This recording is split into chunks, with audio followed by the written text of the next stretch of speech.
अब श्री हनुमान जी पर कुछ कह दें। आज श्री हनुमान जी का जन्मदिन है, प्राकट्य दिन है। हनुमान जी रुद्रावतार हैं, शिवावतार हैं, यह मैंने संकेत किया था। अब महाभारत के अनुसार हमारे क्या नैयायिक जी को क्या कहते हैं, पांडे जी, अर्जुन और हनुमान जी का परिचय प्राप्त करना बड़ा कठिन होता है। अर्जुन जी का परिचय प्राप्त करना क्यों कठिन होता है? नारायणम नमस्कृत्य नर ऋषि का अवतार, नरनंदन कह सकते हैं अर्जुन को, पांडुनंदन कह सकते हैं अर्जुन को, वाया नहीं, कुंती नंदन कह सकते हैं अर्जुन को। एक मातृ परंपरा में नाम हो गया। पार्थ कहते हैं, कुंती के बचपन का नाम, लाड़ प्यार का नाम पृथा था। अनवर्थ होता है दक्ष, अपार्थ माने अदक्ष, पार्थ माने दक्ष। पृथा नंदन होने के कारण, कुंती नंदन होने के कारण कौन्तेय कहते हैं।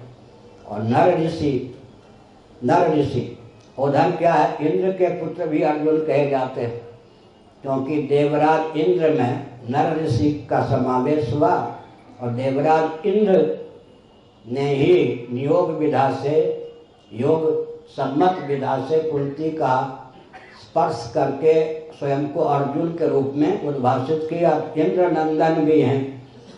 और कुंती के मर्यादित ढंग से पति के रूप में विवाह की दृष्टि से पांडु राजा पति माने गए, इसलिए पांडुनंदन भी हैं। अब अर्जुन को जानना सुगम हुआ क्या?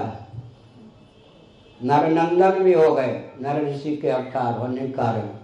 इंद्रनंदन भी हो गए, इंद्र के पुत्र होने के कारण। पांडुनंदन भी हो गए, पृथानंदन या कुंती नंदन या कौन्तेय भी हो गए। इसी प्रकार शिव जी, जैसा कि हमारे नैयायिक महोदय पांडे जी ने कहा, शंकर सुवन भवानी नंदन, पवन तनय तुम पवन समाना, काचुप साज रहे बलवाना। एक बहुत विचित्र बात है। अब हनुमान जी को कैसे पहचाने? पवन तनय भी है, तो भगवान शिव जो है पवन माने वायु तत्व, वायु जो है शिव भावापन्न थे उस समय।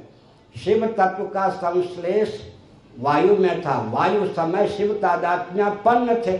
शिव भाव भावित वायु देवता ने अंजनी का योग विधा से स्पर्श किया, तब हनुमान जी की अभिव्यक्ति हो गई। अंजने भी कहना चाहिए, पवन सुत भी कहना चाहिए, और शिव शंकर सुवन भी कहना चाहिए। लेकिन उस अंजना के पति के रूप में अंजना पर अधिकार किनका था? केसरी, तो केसरी नंदन भी कहना चाहिए। जैसे महाभारत के अनुसार अर्जुन का परिचय प्राप्त करना, इसमें बहुत द्राविड़ प्राणायाम करना पड़ता है अवच्छेद का अवच्छेदक सब लगाना पड़ता है। ठीक इसी प्रकार से यहाँ भी भगवान हनुमान जी का परिचय प्राप्त करना सुगम नहीं है, क्योंकि आधिभौतिक, आध्यात्मिक, आधिदैविक तीनों धरातल पर जिसको इतिहास का ज्ञान प्राप्त है, वही हनुमान जी का ठीक ठीक परिचय दे सकता है। अन्य के द्वारा परिचय देना संभव नहीं है। अब प्रश्न उठता है कि हनुमान जी के जीवन में गुरु भक्ति कितनी थी? एक विचित्र बात है। बाल समय रघुभक्षियों, यहाँ जन्म लेते ही उनका पराक्रम इतना था कि एक प्रकार से सूर्य भगवान को भी अंतर्निहित कर दिया। दर्शन शास्त्र भी है। वायु नंदन जो होगा ना, तो वायु का अर्थ क्या हुआ? पवन, आकाश का कार्य हुआ। सूर्य कौन है? तेजस है। तो तेज किसको निकलेगा? संवर्ग विद्या है यह। संवर्ग विद्या का उपनिषदों में वर्णन है। संवर्ग किसका नाम है? वायु का। वायु अपने में सबको आत्मसात करने में समर्थ है। तो तेजः पुंज जो सूर्य हैं, उनका उदय स्थान, विलय स्थान, निलय स्थान तो वायु तत्व ही है। सन्निकट निर्विशेष के कारण तेज में तो शब्द स्पर्श रूप 3 गुण हैं, वायु में तो शब्द स्पर्श 2 ही गुण हैं। जो सन्निकट निर्विशेष होता है उपादान होता है, सन्निकट सविशेष होता है कार्य होता है। कारण अगर कार्य को निलीन कर ले तो स्वाभाविक है।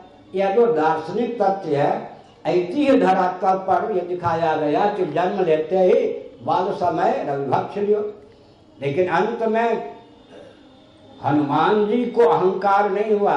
गुरु बनाने योग्य हैं तो कौन? क्योंकि एक विचित्र बात है, अधिदैव होता है ना, वायु के अधिदैव का नाम क्या है? आदित्य, सूर्य। एक विचित्र बात, निरुक्त की ओर हम चलते कि वाक्य बोलते हैं, निरुक्त के अनुसार विचार करें तो देवता अन्योन्य प्राकृतिक होते हैं।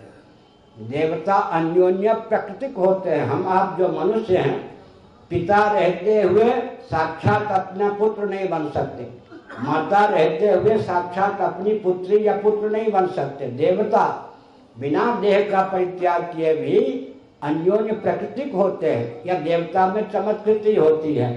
तो गीता प्रेस से देवतांक भी प्रकाशित है, उसमें मेरा भी लेख होगा, मैं इस पद पर नहीं था, देवतोपासनांक।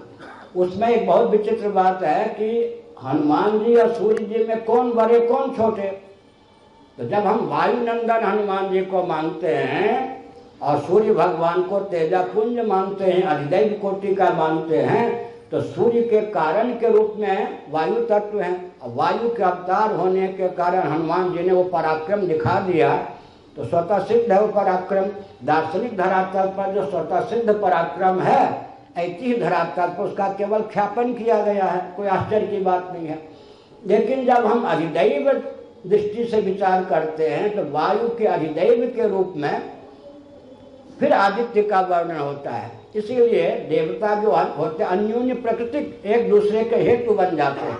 इस दृष्टि से हनुमान जी ने सोचा कि मुझे जो विद्या का अध्ययन करना चाहिए तो गुरु कौन हो सकते? सूर्य भगवान। ये देखिए विनम्रता की पराकाष्ठा। हम कह सकते हैं कि हनुमान जी सूर्य से अधिक पराक्रमी थे, लेकिन पराक्रमी थे तो हनुमान जी ने गुरु क्यों बनाया? क्योंकि सर्वजीव घनात्मक हिरण्यगर्भ होते हैं। ब्रह्मा जी को जब हम कहते हैं सूत्रात्मा, तो प्राणोपाधिक होने के कारण, प्राण की प्रधानता से हम उनको कहते हैं कौन? सूत्रात्मा। अब बुद्धि की प्रधानता से, प्रज्ञा की प्रधानता से उनको कहते हैं हम हिरण्यगर्भ। एक ही तत्व है, प्रज्ञा और प्राण में अभेद का ज्ञान है कौशिकी ब्राह्मणोपनिषद में। प्रज्ञा और प्राण दोनों जिनकी उपाधि है वे सूर्य होते हैं। इसका मतलब हिरण्यगर्भ होते हैं। प्रज्ञोपाधिक चित्त धातु का नाम होता है हिरण्यगर्भ, उपाधिक चित्त धातु का नाम हो जाता है सूत्रात्मा। तो सूत्रात्मा भी वही है और दूसरी ओर से हम कहें तो हिरण्यगर्भ भी वही है। तो भगवान सूर्य के पास पहुंच गए कि आपसे विद्या अध्ययन चाहिए।